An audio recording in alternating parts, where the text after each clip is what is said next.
Assalamualaikum warahmatullahi wabarakatuh. Perkenalkan, kami dari kelompok 1 yang beranggotakan Nadia Fitri Salamah, Arifah Fajrina, Hanisa Dwintari, dan Rizky Septiandini. Pada kesempatan kali ini, kami akan menjelaskan hasil diskusi kami mengenai analisis kasus Nike Sweatshop eksploitasi buruh oleh Nike Inc. di Indonesia dengan pendekatan ekonomi politik neo-marxisme. Pertama, resume jurnal acuan yang berjudul Analisis Nike Sweatshop eksploitasi buruh oleh Nike Inc. di Indonesia dalam kacamata neo-marxisme. Latar belakang dari pembuatan jurnal ini adalah adanya globalisasi mengakibatkan munculnya aktor baru dalam hubungan internasional. Salah satunya terbentuknya multinational corporation atau MNC yang mengakibatkan munculnya permasalahan terkait tindakan eksploitasi. Nike Inc. adalah salah satu MNC Amerika Serikat yang menghasilkan berbagai macam produk olahraga dan memiliki beberapa outlet di seluruh penjuru dunia. Pada tahun 1990-an, Nike Inc. melakukan eksploitasi buruh atau sweatshop di negara berkembang, salah satunya di Indonesia. Dan eksploitasi buruh ini berlangsung hingga saat ini. Tujuan dari pembuatan jurnal ini adalah untuk menjelaskan mengapa tindakan eksploitasi tenaga kerja bisa terjadi dan terus berlanjut hingga saat ini. Metode yang digunakan adalah analisis deskriptif dengan menggunakan kerangka perspektif neo-marxisme dalam hubungan internasional. Nike merupakan merek terkenal yang diakui oleh masyarakat ternyata melakukan praktik sweatshop di mana para pekerja atau buruh diupah tidak layak dan dengan kondisi pekerjaan yang tidak layak pula. Eksploitasi dilakukan baik secara fisik dan secara finansial. Secara fisik terjadi pada tahun 1990-an sampai saat ini berupa penerapan hukuman penambahan waktu bekerja dan eksploitasi secara finansial berupa pemberian upah yang tidak sesuai. Kesimpulannya, ekspansi yang dilakukan oleh Nike Inc. di Indonesia menyebabkan adanya hubungan yang bersifat eksploitatif. Nike Inc. berusaha mendapatkan keuntungan sebesar-besarnya dengan mengeksploitasi sumber daya alam dan sumber daya manusia. Eksploitasi sumber daya alam sebagai bahan mentah dan eksploitasi sumber daya manusia sebagai tenaga kerja. Hal ini menimbulkan adanya ketidaksetaraan tingkat sosial. Nike Inc. berasal dari Amerika Serikat sebagai core dan Indonesia sebagai periphery. Pendahuluan latar belakang. Saat ini dunia sedang dihadapkan dengan fenomena globalisasi, yang dimana memiliki sifat ambivalen yang dapat memberikan banyak manfaat dan ancaman yang membahayakan. Contoh manfaat globalisasi yaitu mengakibatkan munculnya aktor baru dalam hubungan internasional. Salah satunya yaitu multinational corporation. Hadirnya MNC ini memunculkan permasalahan terkait tindakan eksploitasi seperti apa yang dilakukan oleh Nike Inc. Nike Inc. ini memiliki penghasilan yang besar. Terdapat beberapa outlet dan pabrik di seluruh penjuru dunia dan didaulat sebagai merek atau brand paling bernilai di muka bumi. Namun hal tersebut tidak membuat perusahaan Nike ini berusaha untuk mensejahterakan para pekerjanya seperti apa yang dilakukan oleh buruh Nike di Tiongkok dan Indonesia, di mana mereka menuntut upah yang layak serta asuransi kerja dan pembiayaan yang layak. Nike ini sendiri hadir di Indonesia pada tahun 1988 dan pada tahun 1990-an dikabarkan bahwa Nike ini melakukan tindakan sweatshop terhadap negara berkembang, salah satunya yaitu Indonesia. Beberapa tuduhan sweatshop dan laporan atas pelanggaran hak kerja buruh di Indonesia yang dilakukan oleh Nike ini diantaranya adalah pelanggaran terhadap hak anak karena mempekerjakan anak-anak di bawah umur, eksploitasi berupa penganiayaan terhadap buruh, pekerja Indonesia dilecehkan secara verbal dan seksual, digaji sangat rendah, dan adanya kekerasan fisik maupun verbal. Rumusan masalah. Berdasarkan latar belakang tersebut dapat dirumuskan permasalahan sebagai berikut. Pertama, mengapa kasus Nike Sweatshop bisa terjadi dan apakah masih berlanjut sampai saat ini? Kedua, bagaimana relevansi kasus Nike Sweatshop dengan ekonomi politik neo-marxisme? Tujuan. Berdasarkan rumusan masalah tersebut didapatkan tujuan dari penelitian ini, yaitu pertama, menjelaskan kasus Nike Sweatshop bisa terjadi dan keberlanjutannya kasus tersebut hingga saat ini. Kedua, mengidentifikasi relevansi kasus Nike Sweatshop dengan ekonomi politik neo-marxisme. Konsep teori. Pertama, teori neo-marxisme. Neo-marxisme berangkat dari ketidakpuasan terhadap mulai menyempitnya pengembangan kajian Marxisme. Kalangan neo-Marxis menekankan pada permasalahan politik dan ekonomi, sedangkan Marxisme klasik cenderung untuk menekankan determinasi ekonomi atau segalanya ditentukan oleh faktor ekonomi. Perspektif neomarxisme ini memiliki beberapa teori yang ada di dalamnya, yaitu pertama, world system theory atau world modern system, yang kedua, Gramscianisme, yang ketiga, teori dependensi atau ketergantungan, yang keempat, empire, menurut Wardana 2018. Kedua, sweet shop. Sweet shop ini merupakan julukan yang mengacu pada pabrik-pabrik di negara berkembang yang memproduksi barang-barang untuk perusahaan multinasional, di mana para pekerjanya atau buruh di dalam MNC diberikan upah yang tidak layak dan kondisi pekerjaan pun yang tidak layak.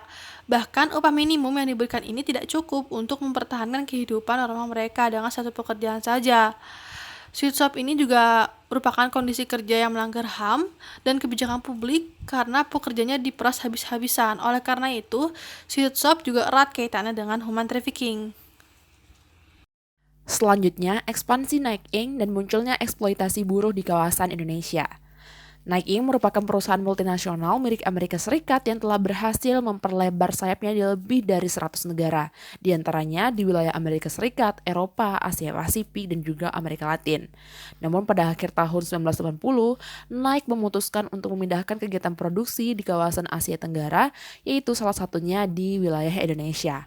Alasan yang mendasari keputusan pemindahan kegiatan produksi ini adalah karena Indonesia tidak memiliki aturan yang ketat mengenai para pekerja atau buruh dan upah yang akan diberikan kepada para pekerja tersebut relatif lebih rendah. Menurut data Nike Inc. pada November 2020 menunjukkan bahwa di Indonesia terdapat 34 pabrik dengan pekerja sebanyak 208.673 orang, di mana para pekerja ini 77,5%-nya didominasi oleh pekerja perempuan. Praktik Nike Sweatshop terjadi di akhir tahun 1990-an hingga saat ini. Bentuk-bentuk eksploitasinya diklasifikasikan berupa eksploitasi fisik dan finansial. Contoh dari eksploitasi fisik adalah penerapan hukuman karena tidak bisa menyelesaikan target produksi dalam sehari. Hukuman tersebut dapat berupa penambahan waktu kerja yang awalnya 12 jam menjadi 16 jam. Akibatnya, banyak pekerja pabrik Nike Inc. di Indonesia yang memiliki masalah kesehatan, bahkan seringkali ditemukan perempuan yang pingsan akibat kelelahan. Selain itu, bentuk eksploitasi finansial adalah pemberian upah yang tidak sesuai dengan waktu kerja yang berlebih. Biasanya mereka per hari hanya digaji sekitar 1 hingga 2 US dollar. Selanjutnya adalah relevansi kasus eksploitasi buruh oleh Nike Inc. di Indonesia dengan pendekatan ekonomi politik neo-marxisme. Yang pertama yaitu terkait ekspansi Nike Inc. dan munculnya eksploitasi buruh di kawasan Indonesia. Nike Inc. merupakan sebuah perusahaan multinasional milik Amerika Serikat yang berhasil melebarkan sayapnya di lebih dari 100 negara. Pada tahun 1980, Nike Inc. memutuskan untuk memindah kegiatan produksi di kawasan Asia Tenggara, salah satunya yaitu di Indonesia. Alasan yang mendasari keputusan pemindahan kegiatan produksi ini adalah karena Indonesia tidak memiliki aturan yang ketat mengenai para pekerja atau buruh dan upah yang akan diberikan kepada para pekerja tersebut cenderung relatif rendah. Nike Inc. yang dianggap sebagai merek terkenal oleh banyak masyarakat ini ternyata melakukan praktek sweet shop. Praktek sweet shop yang telah terjadi di akhir tahun 1990-an ini hingga akhir saat ini masih terjadi. Bentuk-bentuk eksploitasi yang dilakukan oleh pabrik produksi Nike Inc. diklasifikasikan berupa eksploitasi fisik dan finansial. Contoh dari eksploitasi fisik yaitu banyak terjadi semenjak tahun 1990-an hingga saat ini adalah penerapan hukuman karena tidak bisa menyelesaikan target produksi dalam sehari. Selain itu, bentuk eksploitasi finansial juga terjadi, yaitu dengan pemberian upah yang tidak sesuai dengan waktu kerja yang berlebih. Selanjutnya yaitu terkait relevansi kasus eksploitasi buruh oleh Nike Inc. di Indonesia dengan teori ekonomi politik neo-marxisme. Ekspansi yang dilakukan oleh Nike Inc. ke negara-negara dunia ketiga, salah satunya Indonesia, mengakibatkan adanya ikatan hubungan di antara keduanya yang bersifat eksploitatif dan ketergantungan. Dari hubungan eksploitatif, teori WST dapat menjelaskan bahwa Nikke Inc. selaku MNC berperan sebagai core, sedangkan Indonesia berperan sebagai periphery. Nikke Inc. dianggap sebagai core karena Nikke Inc. merupakan perusahaan multinasional yang berasal dari negara maju, yakni Amerika Serikat. Hubungan ketergantungan antara Nikke Inc. dengan negara dan pekerja dalam teori dependensi akan selalu ada core yang mengeksploitasi periphery. Selain itu, hubungan eksploitatif juga menyebabkan adanya ketergantungan, sama halnya dalam kasus eksploitasi buruh oleh Nikke Inc. di Indonesia, di mana banyak para pekerja, terutama perempuan, tidak bisa melakukan apa-apa ketika diperlakukan dengan tidak layak oleh Nikke Inc. Hal ini dikarenakan mereka masih tetap bekerja untuk menghasilkan uang yang dapat memenuhi kebutuhannya. Jika tidak, maka mereka bisa dipecat. Oleh karena itu, proporsi mengenai hubungan eksploitatif yang menyebabkan adanya ketergantungan telah dapat menjelaskan kasus tersebut. Kesimpulan, berdasarkan pembahasan tersebut dapat kita simpulkan bahwa pertama, eksploitasi oleh Nike Inc. di Indonesia dibuktikan bahwa tingkat pendapatan yang tinggi dan julukan merek atau brand paling bernilai di seluruh penjuru dunia ini tidak membuat perusahaan memperdulikan kesejahteraan para buruh yang bekerja untuknya. Hal ini dikarenakan Nike Inc. ini hanya ingin mengeksploitasi sumber daya alam dan manusia yang berlimpah di Indonesia dengan tujuan untuk mendapatkan keuntungan sebesar-besarnya. Yang kedua, perspektif neomarxisme pada eksploitasi Nike Inc. di Indonesia, yaitu ada World System Theory, teori dependensi, dan teori empire. World System Theory ini terjadi ketika Nike Inc. berperan sebagai core dan Indonesia sebagai periphery. Kedua peran World System Theory tersebut akan menimbulkan saling ketergantungan berdasarkan teori dependensi. Di sisi lain, teori empire ini juga muncul akibat Nike Inc. menciptakan dominasi di Indonesia. Selanjutnya adalah saran dari penelitian yang telah kami lakukan adalah sebagai berikut. Yang pertama yaitu pemerintah sebagai regulator seharusnya dapat berperan aktif dalam melindungi hak-hak kaum buruh di Indonesia dan dapat melakukan pengawasan yang lebih ketat untuk menghindari terjadinya kasus eksploitasi buruh seperti yang terjadi pada kasus Nikke Inc.